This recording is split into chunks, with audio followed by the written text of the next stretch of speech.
Bollywood silver screen presenting star Wars the force awakens. Movie की शुरुआत होती है और दिखाया जाता है कि पिछली कहानी में दिखाई गई गैलेक्टिक सिविल वॉर को अब 30 साल का अरसा बीत चुका है और हारी हुई गैलेक्टिक एम्पायर से एक न्यू रूल ने जन्म लिया है जिसका नाम फर्स्ट ऑर्डर है और ये एक इविल फोर्स है जिसके लीडर को सुप्रीम फोर्स कहा गया है और इस फर्स्ट ऑर्डर के खिलाफ रेजिस्टेंस काम कर रही है जिसका साथ न्यू रिपब्लिक भी दे रही है जिसकी जनरल प्रिंसेस लेया है। ये प्रिंसेस लेया उसी अनाकिन स्काई वॉकर की बेटी है जो पिछली मूवी में डर्थ वेडर बन गया था और अब वो अपने जुड़वा भाई ल्यूक स्काई वॉकर की तलाश में है जो एक बहुत दूर दराज की गैलेक्सी के किसी बहुत अनजान प्लेनेट पे सबसे छुप कर रह रहा है क्योंकि वो नहीं चाहता कि उसकी वजह से फर्स्ट ऑर्डर की आर्मी के लोगों को नुकसान पहुंचे क्योंकि उसने सब जेडाई मास्टर्स के मर जाने के बाद दोबारा से जेडाई ऑर्डर को जिंदा करने की कोशिश की थी पर उसके एक स्टूडेंट ने डार्क फोर्स की तरफ जाने के बाद उसके बाकी सभी स्टूडेंट्स को मार दिया था और वो इसके बाद से एक दूर दराज के प्लेनेट पर जाकर छुप गया। अब दिखाया जाता है एक डेजर्ट प्लेनेट जाकू को जहां पे एक रेजिस्टेंस के पायलट को एक मैप दिया जाता है जिस मैप में ल्यूक स्काई वॉकर की लोकेशन का एग्जैक्ट पता दिया गया होता है। जैसे इस मैप को रिसीव करता है फर्स्ट ऑर्डर की आर्मी इस प्लेनेट पर हमला कर देती है और वो पायलट वहां से भागने की कोशिश करता है और मैप को एक रोबोट में रख देता है ताकि वो सेफ रहे पर उसकी शिप पर अटैक करके उसे पकड़ लिया जाता है पर उसका रोबोट वहां से भागने में कामयाब हो जाता है। वो रोबोट एक कचरा इकट्ठा करके बेचकर गुजारा करने वाली लड़की जिसका नाम रे है उसके हाथ लग जाता है पर रे दिल की अच्छी है इसीलिए वो रोबोट को सेल नहीं करती और उसे अपने साथ ही रख लेती है। दरअसल रे बहुत सालों से इस प्लेनेट पर अकेली रहती है और वो इस प्लेनेट पर किसी का वेट कर रही है। उसे स्पेसशिप्स उड़ाने का बहुत शौक होता है और वो कचरे से मिलने वाले सामान से कुछ न कुछ सीखती भी रहती है। उसे पायलटिंग की भी काफी ज्यादा जानकारी है।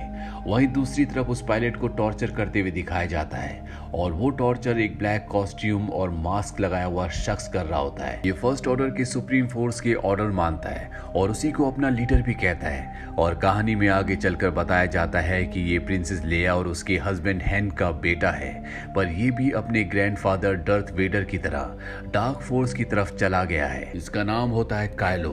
वो टॉर्चर करते हुए उस पायलट से पता लगवा लेता है कि वो मैप उसने एक रोबोट में रख दिया था इसीलिए वो अपनी आर्मी को दोबारा उसी प्लेनेट पर भेजने की तैयारी करता है पर तभी वहां पर एक स्टॉर्म ट्रूपर आ जाता है जो दिल का अच्छा है और वो फर्स्ट ऑर्डर के रूल्स को फॉलो नहीं करना चाहता। वो उस पायलट को खोलता और अपने साथ एक शिप तक ले जाता है। ये दोनों वहां से एक शिप चुरा लेते हैं और भाग निकलने में कामयाब हो जाते हैं लेकिन फर्स्ट ऑर्डर के स्पेसशिप्स इनके पीछे लग जाते हैं और जैसे ही जाकू प्लेनेट पर लैंड करने वाले होते हैं इनके शिप को शूट कर दिया जाता है जिससे इनका शिप क्रैश हो जाता है। वो स्टॉर्म ट्रूपर तो बच जाता है पर वो बाकी शिप को तबाह हुआ देखकर समझता है कि पायलट मारा गया। वहां से भागते हुए उसका सामना रे से होता है जिसके साथ वो उसी रोबोट को देखकर हैरान हो जाता है। वो रे को उस रोबोट की कहानी बताता है कि इसमें ल्यूक स्काई वॉकर तक पहुंचने का मैप है। रे ल्यूक का नाम सुनकर एक्साइटेड हो जाती है क्योंकि अभी तक वो समझती थी कि जेडाई मास्टर्स बस ख्याली कहानियां हैं, असल में जेडाई मास्टर्स होते नहीं हैं पर असलियत जानने के बाद वो रोबोट को उसके ओनर तक पहुंचाने का फैसला करती है। ये दोनों फर्स्ट ऑर्डर की शिप्स के अटैक से बचते हुए वहां जंग डीलर की शिप चुरा लेते हैं और वहां से बच निकलते हैं और ये शिप दरअसल पायलट हैन यानी प्रिंसेस लेया के पति की होती है और रे अपने स्किल्स को यूज करते हुए शिप को उड़ा लेती है। वहीं स्पेस में इनकी शिप को पायलट हैन और च्यूबाका बोर्ड कर लेते हैं और रे उनसे पूछते हैं कि तुम्हें शिप कहां से मिली क्योंकि ये शिप उन्हीं की होती है और बहुत अरसे से वो इस शिप को ढूंढ रहे थे।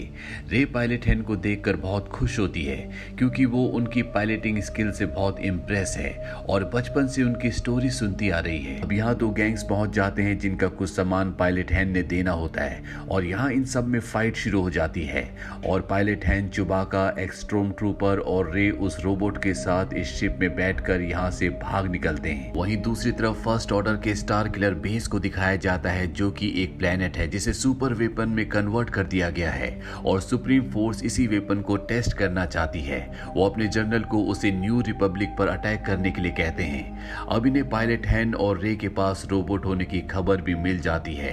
वहां प्रिंसेस लेया का बेटा कायलो भी होता है जो डार्क फोर्स की तरफ चला गया है। सुप्रीम फोर्स उससे पूछते हैं क्या तुम अपने पिता हैन को देखकर इमोशनल तो नहीं हो जाओगे पर वो कहता है कि वो अपने पिता को कुछ नहीं समझता, उसके दिल में उनके लिए कोई फीलिंग्स नहीं है। शिप में रे पायलट हैन को रोबोट में फीड उस मैसेज को दिखाती है जिसमें ल्यूक तक पहुंचने का मैप है। पायलट हैन वो मैप देखते ही समझ जाता है कि ये इनकम्प्लीट है और वो डिसाइड करता है कि वो एक प्लेनेट पर अपनी एक पुरानी दोस्त से मिलने जाएगा। अब ये उस प्लेनेट तक पहुंच जाते हैं जहां पर पायलट हैन अपनी दोस्त को उस रोबोट और मैप के बारे में बताता है।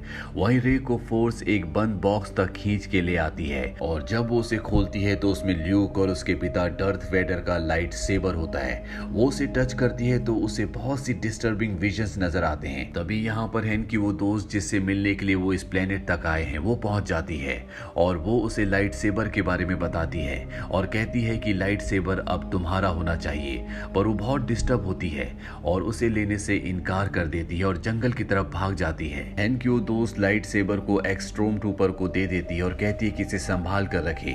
अब वो star killer base new Republic planet को पूरी तरह से तबाह कर देता है। अब वो इस प्लेनेट पर भी अटैक कर देते हैं जहां पर रे और पायलट हैन रोबोट को लेकर आए होते हैं, लेकिन तभी वहां रेजिस्टेंस के पायलट पहुंच जाते हैं और उनमें वो पायलट भी होता है जिसे एक्सट्रोम ट्रूपर ने फर्स्ट ऑर्डर की कैद से आजाद करवाया था। वो इन सबको यहाँ से रेस्क्यू कर लेता है और तभी प्रिंसेस लेया भी यहाँ तक पहुंच जाती है और अपने हस्बैंड पायलट हैन से मिलकर बहुत खुश होती है, पर ये अपने बेटे के लिए बहुत फिक्रमंद और परेशान भी नजर आते हैं। वहां जंगल में काइलो रे को कैप्चर कर लेता है और अपने साथ अपने प्लेनेट ले जाता है। वहां वो उसे टॉर्चर करता है और अपने माइंड पढ़ने की शक्ति को उस पर यूज करता है, पर वो ऐसा नहीं कर पाता क्योंकि रे का माइंड स्ट्रांग होता है। वो उसे अपने माइंड में घुसने नहीं देती। काइलो फ्रस्ट्रेट होकर ये बात सुप्रीम फोर्स को बताता है। सुप्रीम रे को अपने पास लाने को कहता है क्योंकि उसे पता चल जाता है कि रे के पास भी खास पावर्स हैं जो सिर्फ एक जेडाई के पास हो सकती हैं। लेकिन जब वो वहां पहुंचता है तो रे अपने स्ट्रोम ट्रूपर गार्ड पे जेडाई माइंड ट्रिक यूज करके वहां से भाग गई होती है। वो सबको ऑर्डर देता है कि जल्द से जल्द रे को ढूंढा जाए। वहीं दूसरी तरफ रेजिस्टेंस बेस पे वो रोबोट जिसके पास ल्यूक का अधूरा मैप है वो R2-D2 रोबोट को ढूंढ लेता है जो तब से डीएक्टिवेट पड़ा है जब से ल्यूक गायब हुआ है। अब रेजिस्टेंस को पता चल जाता है फर्स्ट ऑर्डर अब स्टार किलर को उन पर यूज करने वाली है। वो प्लान बनाते हैं कि अगर वो स्टार किलर बेस के थर्मल ऑक्सीलेटर पर अटैक करें तो उसे डिस्ट्रॉय करने में कामयाब हो सकते हैं। अब वो पायलट हैन, चुबाका और एक्सट्रोम ट्रूपर स्टार किलर बेस पर जाते हैं और वहां जाकर बाकी रेजिस्टेंस पायलट की हेल्प से उसकी प्रोटेक्टिव शील्ड को डीएक्टिवेट करके उसमें एंटर कर जाते हैं।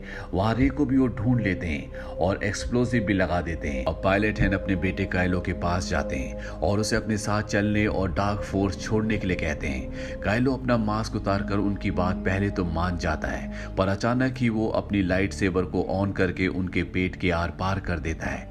चुबाका जो दूर से सब कुछ देख रहा होता है वो काइलो पर शूट करता है और उसे घायल कर देता है और उन एक्सप्लोसिव का बटन दबाकर उन्हें भी धमाके से उड़ा देता है। ऐसा करने से वो पायलट जिसे एक्सट्रोम ट्रूपर ने बचाया था वो थर्मल ऑक्सीलेटर को डिस्ट्रॉय करने में कामयाब हो जाता है और तभी काइलो रे और उसके दोस्त को वहां से जाते हुए देखता है। वो उनका पीछा करते हुए जंगल तक पहुंच जाता है और तभी रे का दोस्त ल्यूक का लाइट सेवर यूज करते हुए उससे फाइट करता है, पर वो उसे इंजर्ड करके बेहोश कर देता है। रे लाइट सेबर की फोर्स यूज करके उसे अपनी तरफ खींचती है और इसके बाद इन दोनों के बीच में एक जबरदस्त फाइट शुरू हो जाती है और जैसी रे उसे मारने वाली होती है इनके पैरों के नीचे से जमीन अलग होने लगती है। ये दोनों एक दूसरे से अलग हो जाते हैं। वहां सुप्रीम फोर्स फौरन सबको प्लेनेट छोड़ने का कहती है और काइलो को अपने पास लाने का ऑर्डर देती है ताकि वो उसकी ट्रेनिंग कंप्लीट कर सके, क्योंकि उसने अपने पिता हैन को जान से मारकर अपने आप को डार्क फोर्स का एक बहुत स्ट्रॉन्ग पार्ट साबित कर दिया है। वहीं चुबाका रे और उसके बेहोश दोस्त को बचाता है और जैसी रेजिस्टेंस की स्पेसशिप वहां से बच के निकलती है स्टार किलर बेस को तबाह होते हुए दिखाया जाता है। वहीं स्पेसशिप पे R2-D2 एक्टिव हो चुका है और वो एक मैप शो करता है जिसमें एक पीस मिसिंग होता है और जब वो मिसिंग पीस दूसरे रोबोट से लेकर उसमें जोड़ा जाता है तो वो पूरा हो जाता है और ल्यूक की सही लोकेशन को शो करता है जो कि एक ओशियन प्लेनेट पर है। कहानी के अंत में दिखाया जाता है कि रे उसी ओशियन प्लेनेट पर जाती है और एक चोटी के सबसे ऊपर खड़े ल्यूक को उसके पिता डर्थ वेडर का लाइट सेबर दे देती है। इस कहानी के पहले भी कुछ पार्ट्स हैं जिनके लिंक्स हमने नीचे डिस्क्रिप्शन में दिए हैं। ये फिल्म सन 2015 में रिलीज हुई थी। IMDb पर इसकी रेटिंग है 7.8। इस फिल्म का बजट था $300 मिलियन और बॉक्स ऑफिस पर इसने कमाई की है $2.068 बिलियन की। उम्मीद करते हैं कि कहानी आपको पसंद आई होगी।